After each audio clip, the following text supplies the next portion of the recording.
गुन्हा एकदाच माफ करणाऱ्या शंभूराजांनी अखेर त्यांना हत्तीच्या पायी दिली.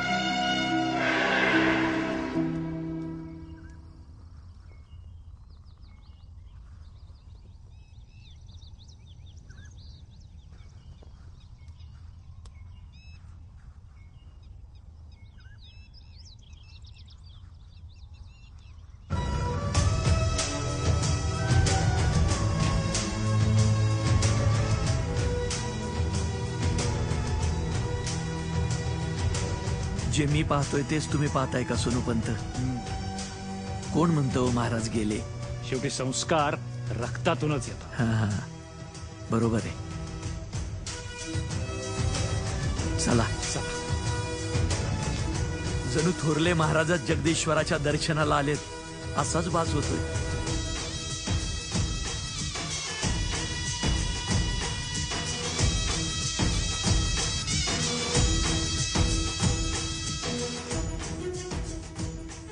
काय आहे ना, जणू पुनर्जन्मच.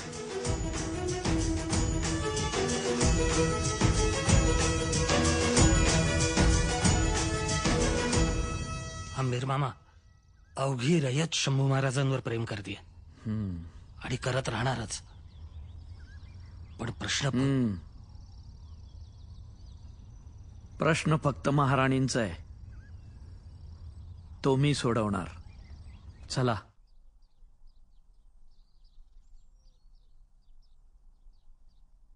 मला दिलेला शब्द तू पाळला नाहीस. मी राजधर्म पाळला. तुझा एक होकार आणि आपला राजाराम राजा झाला असता.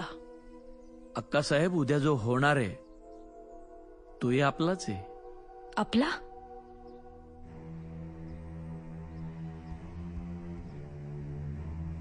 मग तुझा तो आपला मोगलांना जाऊन का मिळाला होता? हे कधीतरी तुम्ही सगळ्यांनी तुमच्या मनाला विचारा. वाघाच्या जबड्यात हात घालून त्याचे दात मोजणाऱ्या सिंहाच्या या स्वाभिमानी छाव्याला तुमच्या दरबारातल्या राजकारणाने सळोकी पळो करून सोडलं होतं. स्वाभिमानी? माझ्या राजारामाचा राज्याभिषेक होऊ नये म्हणून तुला हाताशी धरून राजकारण खेळणाऱ्याला तू स्वाभिमानी? बस अक्कासाहेब, आता शंभूराजांबद्दल मी एक शब्दही ऐकून नाही घेणार. आवाज खाली. तुझा खरा भाचा संभाजी नाही, राजाराम आहे. मग कधीतरी त्यांना जाऊन विचारा, ते सुद्धा सांगतील की या गादीचा खरा वारसदार मी नाही, माझे शंभूदादाच आहेत. लहान आहे तो, त्याला काय कळतं? त्यांना काही कळत नाही याचाच तुम्ही फायदा घेताय. मला तर कधी कधी वाटतं राजाराम हे फक्त निमित्त आहे, खरं तर तुम्हाला राजमाता म्हणून मिरवायचं. बास, तुम्ही तुमच्या बहिणीशी नाही तर या हिंदवी स्वराज्याच्या अनभिषिक्त महाराणींशी बोलताय ह्याचं भान असू द्या. माफ करा शंभूराजे. मामा, आम्हाला आमच्या आईचा चेहरा नाही आठवत. आठवतो तो फक्त यांच्या हातांचा स्पर्श, याच हातातलं मातृत्व. रात्र रात्रभर पाळणा हलवत याच माऊलीने आमच्याकरता अंगाई म्हटली आहे. खेळताना फुटलेल्या आमच्या ढोपरांना याच हातांनी हळद लावली आहे.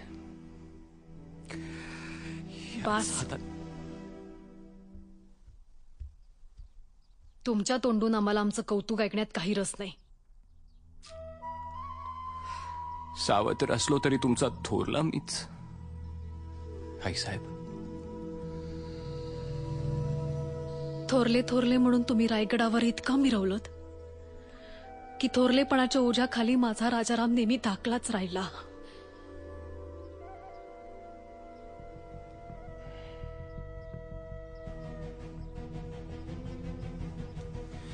आता मग ऐकाच आईसाहेब, नीट ऐका. थोरलेपणाचे जे जे आहेत ते सारे अधिकार आम्ही आत्ता राजारामाला दिले. पुढे तुम्ही तुमच्या आबासाहेबांचं फक्त रूपच नाही घेऊन आलात, त्यांचे गुणही घेतलेत. एकदा शब्द दिला की मागे नाही घ्यायचा. सांगा शंभूराजे, दिला ना शब्द? सोडताय ना थोरले पण? शंभूराजे, भावनेच्या भरात कुठलाही शब्द देऊ नका. राजाराम लहान आहे. स्वराज्याला आत्ता तुमच्या तलवारीची गरज आहे. शत्रू चारी बाजूनी स्वराज्यावर गिधाडासारख्या घिरट्या घालतोय. तू मध्ये बोलू नकोस. तुम्ही बोला शंभूराजे. सोडताय ना थोरले पण? बोला ना शंभूराजे. भावनेपेक्षा स्वराज्य जास्त महत्वाचं. केव्हाही. आणि एकदा स्वराज्य पाय रोवून घट्ट उभं राहिलं की आपण सगळे मिळून राजारामाचा राज्याभिषेक करू. तो लहान असला तरी त्याचा शंभूदादा आहे त्याच्या पाठीशी. हो ना? मला माहिती तुम्ही लढणार त्याच्यासाठी. लढणार ना? लढाल ना? नाही नाही शंभूराजे, नाही. महाराणी मान सन्मानासोबत रायगडावरच राहतील, राजमाता म्हणूनच.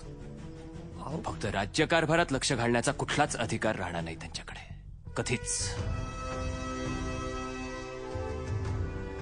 अंबीर मामा, आमच्या राज्याभिषेकाची तारीख निश्चित करा. शंभूराजे, आता आईसाहेबांचा आशीर्वाद घेऊनच आम्ही सिंहासनावर बसू. जय भवानी.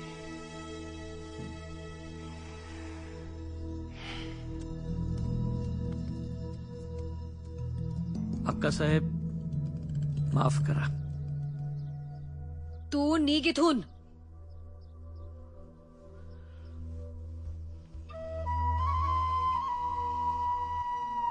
मैं सिवा को राजा बनने से रोक न सका,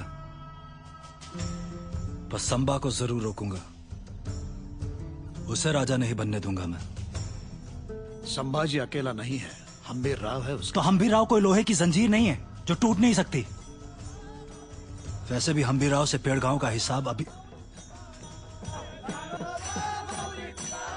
ये क्या है? पिछले 100-200 सालों से ऐसे कई सारे लोग पंढरपुर जाते हैं. क्यों? हम मक्का क्यों जाते हैं? आप हमारी बराबरी इन काफिरों से मत कीजिए.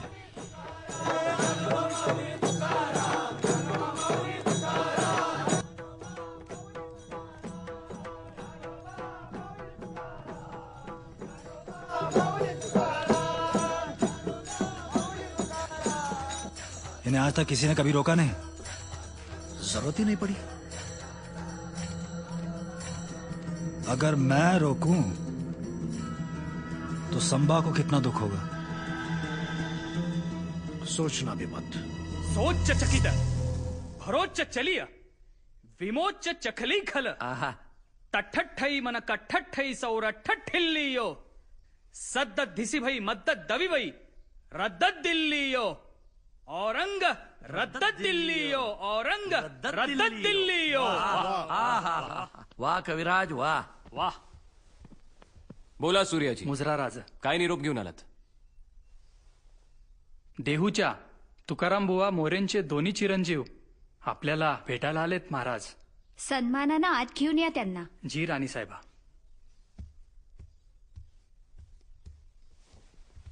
शब्दांची रत्ने करुणी अलंकार तेणे विश्वंभर पूजियेला. पंढरपूरच्या सावळ्यास विश्वंभर म्हणून संबोधणाऱ्या तुमच्या ऋषितुल्य वडिलांच्या स्मृतीस आमचा विनम्र प्रणाम. प्रणाम. काय काम काढलत महाराज? वैष्णवांच्या पालख्या जशा स्वराज्यातून पंढरपुरास जातात तशीच देहूवरून तुकोबांची पालखी काढावी. आणि फक्त आम्हा मोर्य कुटुंबियांची नाही, समस्त देहूवासियांची इच्छा आहे. तुकोबांची पालखी पंढरपुरात जावी फक्त तुमचीच नाही तर स्वराज्याची इच्छा असेल. आणि त्यासाठी लागणारं द्रव्य सोनोपंत सरकारी खजिन्यातून देण्यात यावं. जी. शंभूराजे, वाईट बातमी आली.